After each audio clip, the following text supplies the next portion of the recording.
Good morning, afternoon, or evening, ladies and gentlemen, all in crypto here, and welcome back, guys, for another daily cryptocurrency market update. Hopefully, you're all having a happy Monday. We have, as always, a lot to get into. We are going to look at some price action. We're not really going to focus too much on the macro in this video. You guys know that we like to look at the cryptocurrency market in relation to other markets. But really, we're going to be focusing on everything that's going on right now. Certainly with the lawsuits, with some of the altcoins we've seen backed actually look to delist in line with Robinhood, Solana, Polygon, and Cardano. We also know that Celsius are going to sell their altcoins for Ethereum and Bitcoin. And I really just want to focus more specifically than anything in this video on actually what's going on. Look at JPMorgan's involvement, certainly as it relates to Ethereum, because so much just doesn't make sense right now with what the SEC has done and how they've gone about doing things. And I actually think that this is on purpose. I think they want to confuse the markets. And ultimately, the SEC is trying to pick winners and losers. It's extremely unfair. In fact, the SEC is an organization that was essentially set up to regulate in order to protect investors and consumers. And they always use a horrific event to kind of justify this, like FTX, which I think was a big Trojan horse. You know, I also think Prometheum is basically an insider for the SEC. There's just so much. The Hinman documents were very contradictory. JPMorgan coming out recently and really being and championing Ethereum and its kind of status in this whole thing is extremely interesting. Certainly as JPMorgan own a significant or an influential stake in Consensus, MetaMask, and Infra, which are core components of Ethereum and actually contribute to the development side of things. So we're going to be exploring all that predominantly in this video. Maybe doing a little bit of looking at Fidelity, who are now filing $4.3 trillion asset manager, who are now filing for an ETF in line with BlackRock. Even BlackRock's timing for an ETF is suspicious. Certainly as the SEC have almost given green lights to Bitcoin and Ethereum and nothing else. And actually the XRP lawsuit is now more relevant than ever. I believe XRP are going to win that lawsuit, or I should say Ripple, Brad, and Chris, and it's going to have a positive spin on XRP and actually probably more broadly the wider cryptocurrency market. However, where we are today is currently there's a lot of harsh persecution going on from the SEC, unfair persecution, I should say, in regards to referencing some of these cryptocurrencies like Polygon, Solana, and Cardano as securities. And ultimately, there's been a huge backlash in regards to companies that operate inside of the United States delisting and actually getting rid of these tokens. And it's unfair, but it is what it is. We've got to deal with it. And ultimately, this has contributed massively to the price action that we've seen. And unfortunately, for some of these altcoins, I still think it gets worse before it gets better. However, there are always silver linings. You know, CZ is fighting this. Coinbase is fighting this. They haven't delisted. Neither of them have not delisted these tokens. It just seems to be more regulated institutions in line with what the SEC is saying. So we are going to get into all that. We're really going to spend quite a bit of time looking at JPMorgan's involvement with Ethereum. Again, we'll just quickly start with the charts. You guys know where we are. You know that we ultimately think a bull market is here. We think for altcoins, you cannot technically say we're in a bull market because they have gone on, in many cases, using Cardano as an example, to put in a slightly lower low. They're around about January's levels. But you cannot say that this is a bull market until you start. If you go back, people always complicate and way overcomplicate bull and bear markets. If you go back to Dow theory, that's the kind of definition that I use for up and down trends. Just a concession of lower lows and lower highs for a downtrend, and a concession of higher lows and higher highs for an uptrend. And there's this kind of bridging point, which I think Bitcoin is already on. I think the total market cap is already there. And of course, we've got every other market barring the altcoin market spot on. And we still see further upside for the stock market. We've looked at all this. We think actually that Microsoft is a great barometer and a kind of leader for things generally. We think gold's on the precipice of new all-time highs, and we think the dollar will continue to roll. We do have the Fed speaking this week at some point. So ultimately, you guys should all be very up to date on where we are from a price point of view. We do think that this is a bull market now, guys. Okay. The only asset class are small altcoins that have been hit exceptionally hard. Not all of them, by the SEC lawsuit, which is rather unfair in my opinion. But hey ho, you deal with what you've got. So More breaking news, 4.3 trillion asset manager company Fidelity Investments is preparing to apply for a Bitcoin ETF. We've looked at the significance of a Bitcoin ETF. I believe we did that in yesterday's video. So if you haven't watched that daily market update, please do so. Backed, delist Solana, Polygon, and Cardano amidst regulatory uncertainty. Fortune. These coins in particular that were mentioned by the SEC have got hit unbelievably hard. In fact, it's been one of the biggest dumps that we've seen. More so perhaps in the whole FTX saga for these specific tokens. Not Solana, of course, but certainly Polygon and Cardano. Just brutal. You know, this is market manipulation by a government agency in the name of protecting investors in these tokens at its finest. You know, the hypocrisy of the Western world is beyond belief. I don't want to go. I've been threatening to set up a separate channel because I want to keep this crypto specific and try and be as apolitical as possible. But corruption is corruption, guys. It has to be called out. And the United States government and their regulators are one of the finest at corruption. I have been threatening to set up another channel where we look more specifically into all this stuff and the corruption out there and the hypocrisy of everything. But the regulators are not doing a job of protecting anybody here other than their own special interests. And actually talking about special interests, JPMorgan have recently been very vocal in regards to everything coming out and actually looking at it to favor Ethereum. Very interesting that they're already involved with Ethereum. Certainly as Hinman has came out and actually said that he thinks Ethereum is not a security. He's publicly said that this is the contradictory nature of the Hinman documents and why the SEC didn't want them revealed. And of course, they've come up in the Ripple lawsuit. But Hinman essentially came out and gave Ethereum a free pass. And it's not a security. Ethereum, the reasons he said Ethereum's not a security actually apply to the likes of Cardano, perhaps Polygon, and others out there. Certainly many other layer ones that are smart contracts. Because Ethereum did basically everything that Ripple did, just perhaps not to a degree in terms of selling their tokens. Vitalik sold 70,000 Ethereum right at the top of the bull market to fund Ethereum's development. That's the exact same thing that Ripple and most of these other projects have done. You can identify in the same way they did in the lawsuit for Cardano, for example, with Emergo, the Cardano Foundation, and OHK. You could identify similar agents and development arms in Ethereum.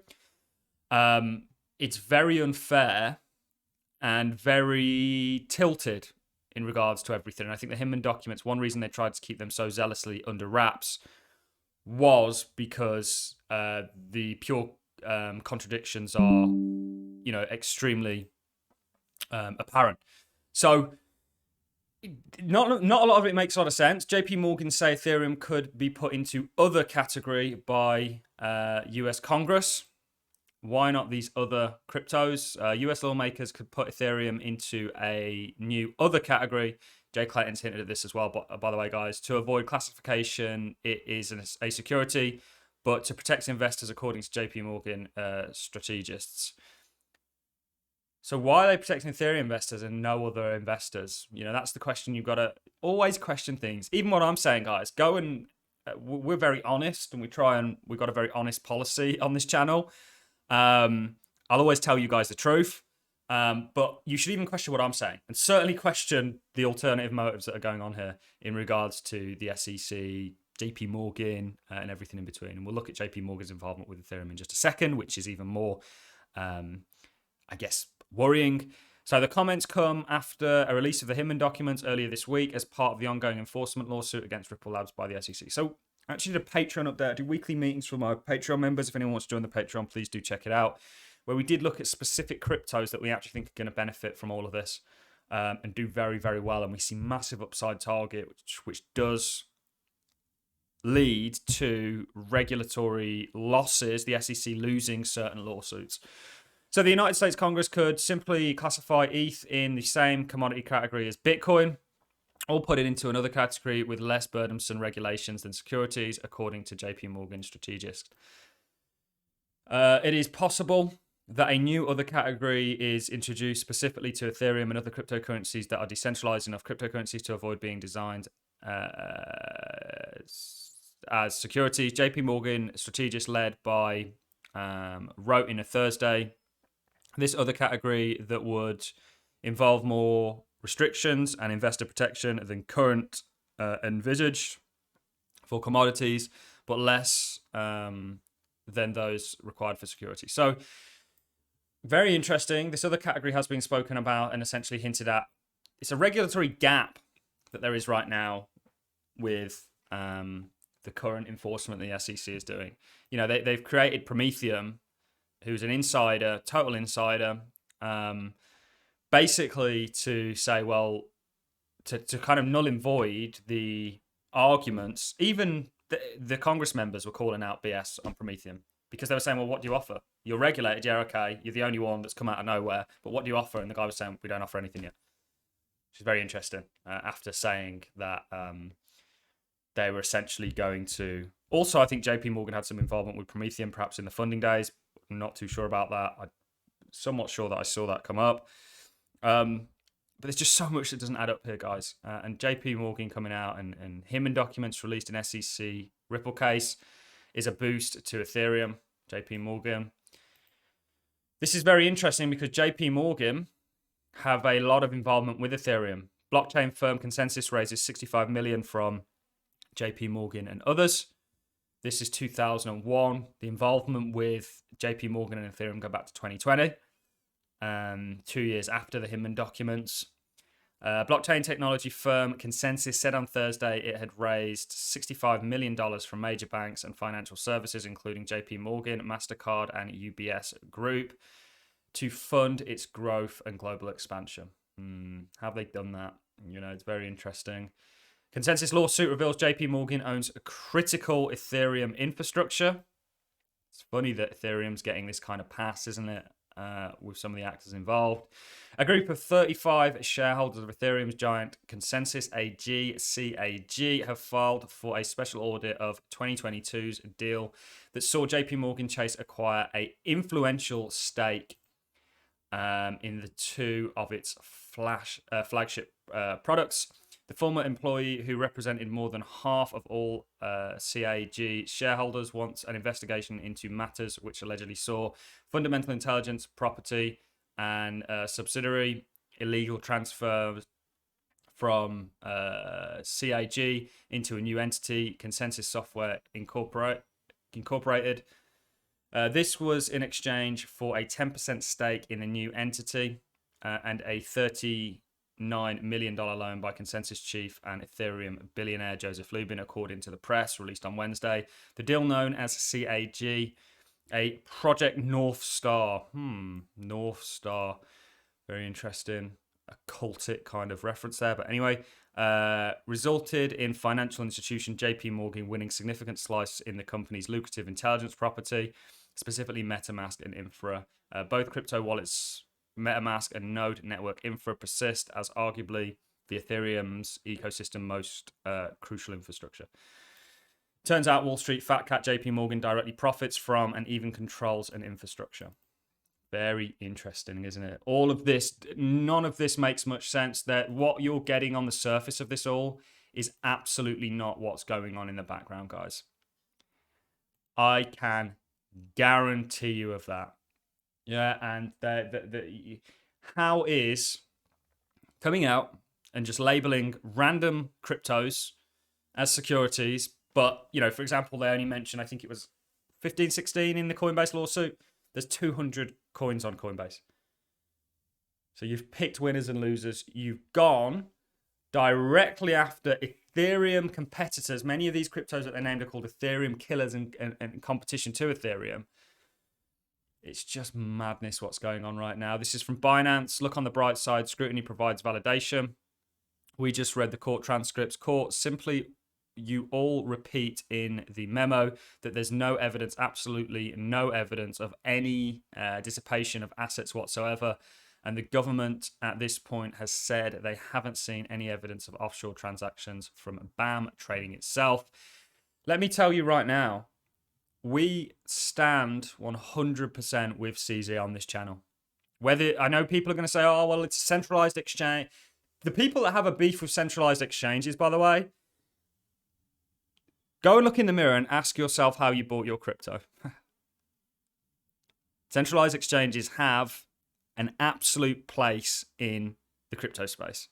bad centralized exchanges that take your funds and don't do what they're telling you on the face of it, which should be just to store your funds safely, so that allowing you to trade on that exchange, and then they go and do what banks do. By the way, FTX is no different to the entire banking system.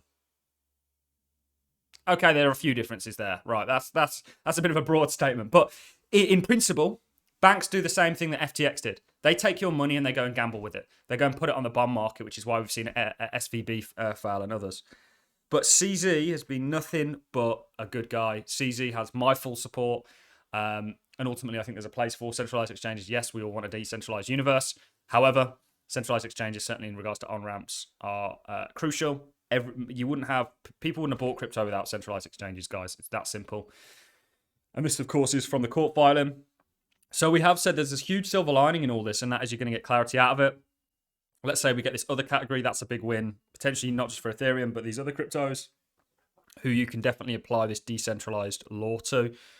The SEC really is just doing a power grab. They're not trying to protect investors. They're trying to protect their own special interests and people like JPMorgan and obviously BlackRock and give them the monopoly. I was going to play this clip of somebody talking about actually why blockchain is so crucial, and they use 2008 as a financial reference because blockchain would have essentially solved that. Blockchain solves so many, from SMEs to, central banks to global institutions. Blockchain solves problems for all of them.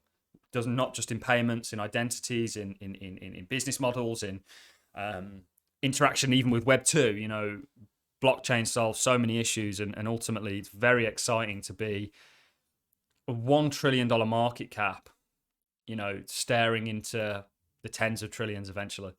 I really do think it's very interesting. We still stick by that this is a bull market now, guys. Okay, looks a little bit pathetic, doesn't it? But it always starts like this. You ran into 30k, you've come back to 25. Oh, very coincidentally, you've had BlackRock come out right around the key level of 25k, which was expected as support. After hitting resistance, you've seen a bit of an uptick, and that's likely going to continue. But we'll keep you up to date on a daily basis on this channel. On that note, guys, I'm going to love and leave you. If you've enjoyed this content, a like is always appreciated, so is a comment. Let me know your thoughts in the comment section. Very interesting, a lot of what we're finding out. From Prometheum to the Hinman documents to the court cases and what they're revealing to the SEC's just nonsensical, essentially crusade on the crypto space. It just doesn't make a lot of sense at all. None of it makes much sense. And I think that's deliberate. I think the SEC are saying, okay, well, we're in this grey area. We don't quite know. We can't even agree with the CFTC. Let's take it to court and see what we can get. But whilst we're doing that, we need to make sure that we protect the likes of JPMorgan and actually provide opportunities for BlackRock and so on and so forth. It's disgusting. But this is the world we live in. Be very lucky that we're just talking about crypto and investments and stuff like that, and not some of the other atrocities that have been brought forward by similar actors. Anyway, on that note, I'm going to love and leave you. If you've enjoyed the content and the dose of truth, leave me a like and a comment. It's always greatly appreciated, and I'll see you all in the next video. Have a magic Monday, guys. Enjoy yourselves, and I'll catch you all in the next one.